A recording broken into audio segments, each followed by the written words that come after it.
sometime last week, and then and I just tweeted that out again this morning, and then today the Joe Flacco one got posted. So running through this, and then of course we'll still have Dylan will be next, and then SHEDEUR will come last. As training camp nears, Mary Kay Cabot is providing straightforward analysis of the Cleveland Browns quarterback competition. The starter has not been named, but she has moved away from her earlier skepticism of SHEDEUR Sanders and now acknowledges his talent and potential. Cabot explained that if Joe Flacco is chosen to start week 1, it will mean he is the most prepared to play immediately. This approach would also give younger quarterbacks such as Kenny Pickett time to adjust, refine their skills, and maximize their potential while Flacco handles the early workload. She added that a Flacco start would not prevent Sanders from earning the position later in the season. The depth chart remains flexible, and Sanders' continued development could put him in line for an opportunity as circumstances evolve. Cabot also noted that Pickett could win the job for week 1, but he must demonstrate he can integrate smoothly with the offense and perform reliably under pressure. The Browns want a leader who can control the huddle, execute plays efficiently, and maintain composure. Pickett's performances in upcoming practices and preseason games will be critical in determining whether he secures the starting role or Sanders ultimately takes the reins as the season progresses. Things like that. It doesn't mean that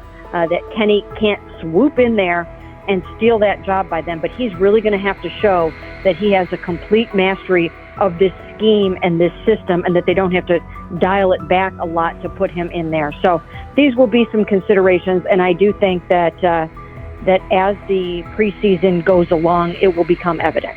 Mary Kay Cabot recently stated that SHEDEUR Sanders is ready, and the Cleveland Browns are monitoring him closely. After a strong showing during organized team activities and minicamp, Sanders has made notable strides in his development. With continued progress, he is expected to return to the field prepared to contribute meaningfully. The Browns coaching staff is tracking his growth, and anticipation about his long-term role is increasing. Cabot added that if Sanders maintains this trajectory and continues to demonstrate poise within the team, he will have a legitimate chance to earn the starting quarterback job. Each practice rep strengthens his case, reinforcing the possibility that his development could benefit both the player and the organization. As Sanders impresses, discussion about his future in Cleveland becomes more compelling. Cabot also emphasized Sanders' advanced understanding of the offense. She noted that his football IQ appears in every drill and that he seems ready to execute the Browns system at full speed. His ability to process defenses quickly and make decisive reads distinguishes him from his peers. With the appropriate opportunity, Cabot believes Sanders could become a genuine difference maker for the Browns. One area Cabot highlighted is Sanders' command of pre-snap adjustments. His capacity to diagnose defensive fronts and communicate changes gives him an edge and reflects high football intelligence. If he translates those reads into consistent connections with his playmakers, he could elevate the Browns' offense significantly. By comparison, Cabot said quarterback Dillon Gabriel is still refining his grasp of complex terminology and play calling. While Gabriel possesses upside, Sanders' comfort with intricate concepts and his ability to manage tight pockets under pressure give him a clear advantage at this stage. Gabriel must sharpen those elements to compete at Sanders' level. Cabot previously reported that Sanders had already earned first-team practice snaps ahead of Gabriel. Her latest update confirms that Sanders is now approved as the Browns' starting quarterback, solidifying the organization's commitment to him as QB1. Expectations are high, and his response to the challenge will be closely watched throughout training camp and preseason. Cabot further noted that head coach Kevin Stefanski authorized Sanders to take expanded first-team reps beginning next month. This milestone underscores Sanders' readiness and the coaching staff's confidence in his progress. As the regular season approaches, Sanders aims to cement his status as the starter, and the competition for that position is intensified. Though Sanders leads the race, Kenny Pickett remains in contention. Cabot stressed that Pickett must prove he can integrate seamlessly with the offense and perform consistently under pressure. His performance over the next several weeks will determine whether he can challenge Sanders for the starting role.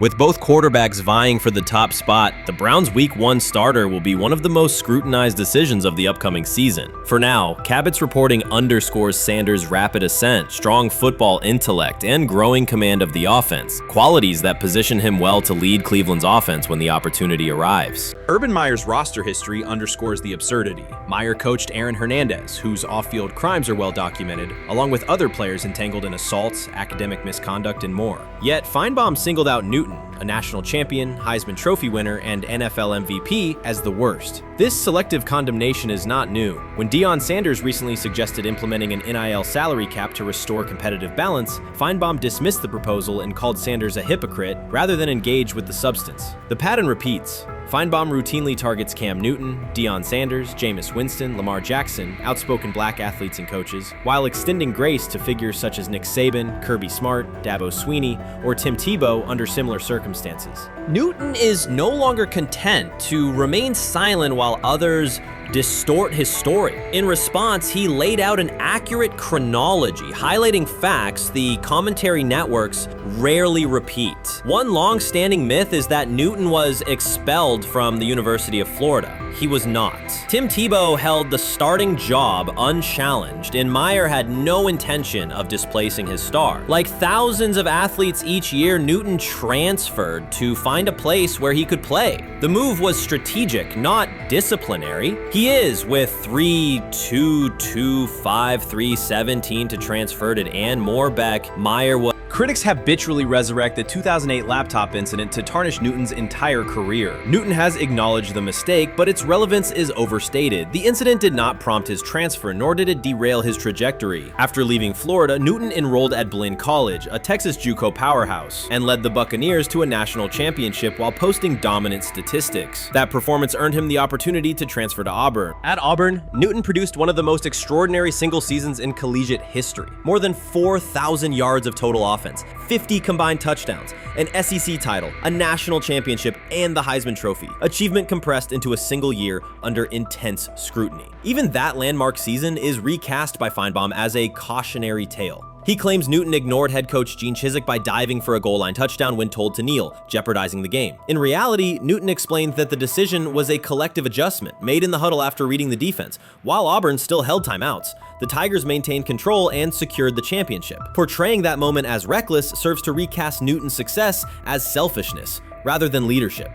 Finebaum's approach to Sanders reflects the same dynamic. When Sanders urged a structured NIL ceiling to protect athletes and stabilize rosters, Finebaum immediately labeled him hypocritical. Yet when Saban or Swinney voice identical concerns, Finebaum frames them as thoughtful guardians of the sport. The inconsistency reveals that the determining factor is not the argument but the identity of the speaker. Unapologetic black leaders who control their narratives, challenge entrenched hierarchies, and Finebaum's commentary often functions as a check on that influence.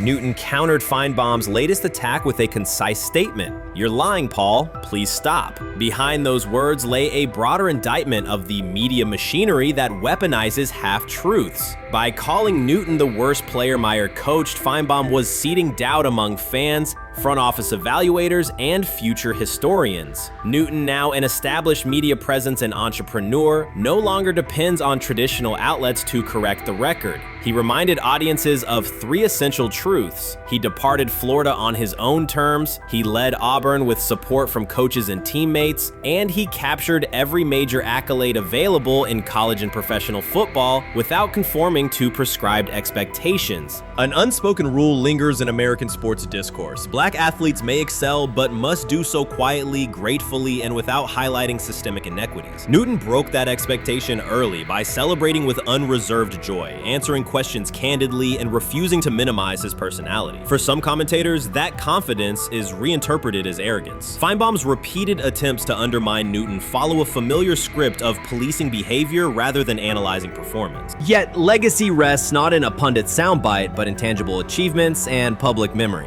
Newton's resume, Heisman winner, national champion, NFL MVP, speaks for itself. Millions of fans witnessed his impact on Saturdays and Sundays. Countless young quarterbacks saw someone who looks like them redefine the position's possibilities. The same is true for Sanders, whose player-first coaching philosophy and media savvy continue to influence college football's direction. Finebaum's commentary cannot erase these realities. Newton, Sanders, Winston, Jackson, and others have already secured their places in football history. By publicly confronting misinformation, Newton set a precedent for athletes who now possess the platforms and technology to present their stories unfiltered. The microphone no longer belongs exclusively to legacy broadcasters. Newton holds it now, and he intends to keep it. A decisive shift that reduces the gatekeeper's influence and ensures that accomplishments are judged on merit rather than narrative manipulation. What do you think is happening in Brown's camp? What do you think is going to happen there before I let you go, Lewis? You know, I think it really does all depend on how Kevin is able to, as it relates to SHEDEUR, work him in enough. Well, one, SHEDEUR has to earn the right for Kevin and the staff to have discussions about, hey, we got to get him more reps with the ones and twos. We got to get him more reps with the ones and twos when we're going team period, not just walk through or not just 7-on-7 team. Louis Riddick reacted sharply on air after viewing practice footage from the Cleveland Browns. The clip showed quarterback SHEDEUR Sanders executing a string of precise throws while the Browns head coach watched with a broad smile. Riddick questioned whether the session was focused on evaluation or celebration, arguing that visible enthusiasm from the staff could cloud objective assessment of a rookie's progress. Earlier in the segment, Riddick's tone had been measured once the Sanders highlights appeared. He criticized the perception that a routine practice was being treated like a marquee event. He stressed that coaching reactions should remain subdued until performance translates into game situations. Riddick concluded by calling for accountability and asking the Browns to clarify how they plan to manage expectations for SHEDEUR Sanders as training camp continues. Couldn't imagine me myself saying, hey, you know what, as someone who has been at the very bottom to try and ascend to like some level of success, I could never imagine going, you know what would be really cool? I'm gonna play a joke on someone like this and make pretend that I'm a GM and I'm drafting you when actually I'm not, and then I'm gonna hang up and just giggle about it. Man, what the hell are we doing? Seriously, what are we doing when we think that that kind of crap is funny? I don't know. Trying to get likes on TikTok. I don't have the right words for it. Right, Louis, I'm gonna say this. I don't have the right words for it. Few situations unsettle a former front office executive faster than watching coaches celebrate a rookie quarterback before pads come on in August. In Louis Riddick's view, the Browns staff did more than acknowledge promise. They acted as though they had already secured their franchise leader. Throughout the session, SHEDEUR Sanders delivered 40-yard throws off his back foot, ran crisp 2-minute drills, and displayed steadiness rare for a first-year player. According to reports, each successful rep drew audible admiration from the sideline, highlighting how quickly enthusiasm has escalated. When Riddick reviewed the same practice tape and heard the glowing comments, he challenged the reaction on live television. He argued that a few controlled drills should not override the methodical scouting and development work that normally guides roster decisions.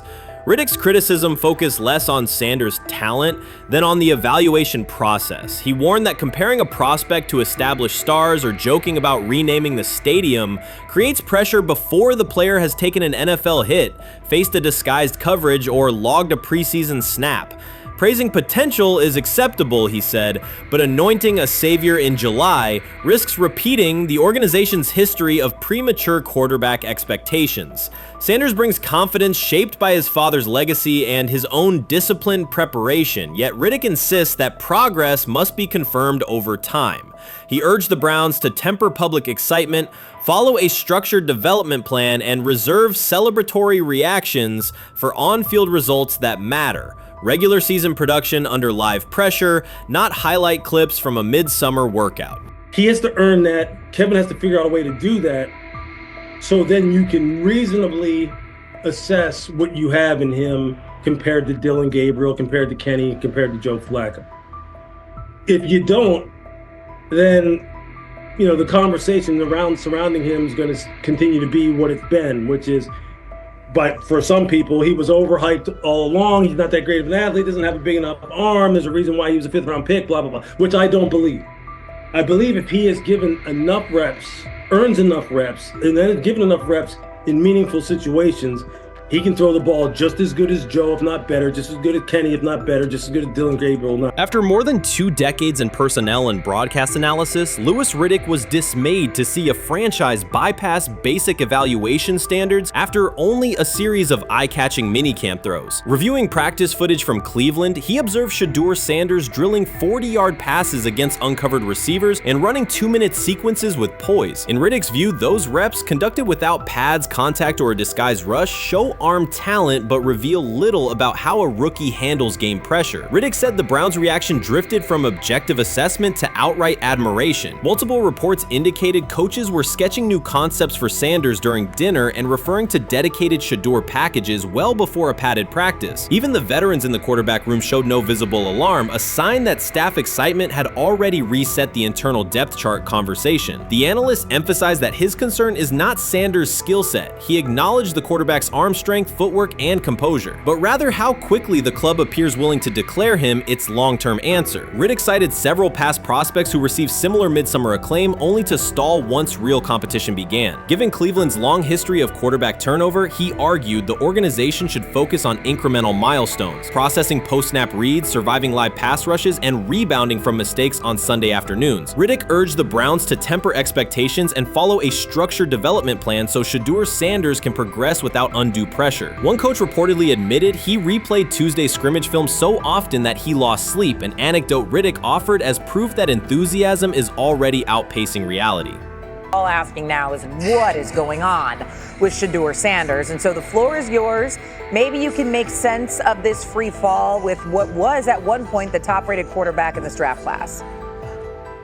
Yeah, see, I think at this point in time, this really isn't a football discussion any longer. This is a personal discussion. This is about it's a fit discussion. It's whether or not teams are just comfortable with everything that comes along with SHEDEUR in terms of who he is as a person, all the people that are surrounding him in terms of his inner circle, and whether or not teams deem that to be something that they're comfortable with. Right or wrong, that's the only conclusion you can really come to at this point. Louis Riddick voiced an escalating concern during the segment. Having witnessed numerous quarterback setbacks in his career, he worries another may be forming, not because SHEDEUR Sanders lacks talent, but because the praise around him is growing without restraint. Sanders has simply attended practice, delivered accurate passes, led the huddle, and shown the composure expected of an NFL player. Riddick fears the Browns' reaction, treating routine drills as proof of long-term success, risks setting premature expectations. He cautioned that the organization seems ready to celebrate a franchise savior before Sanders has taken a competitive snap, noting that such early adulation has derailed promising prospects in the past and could impede Sanders' measured development.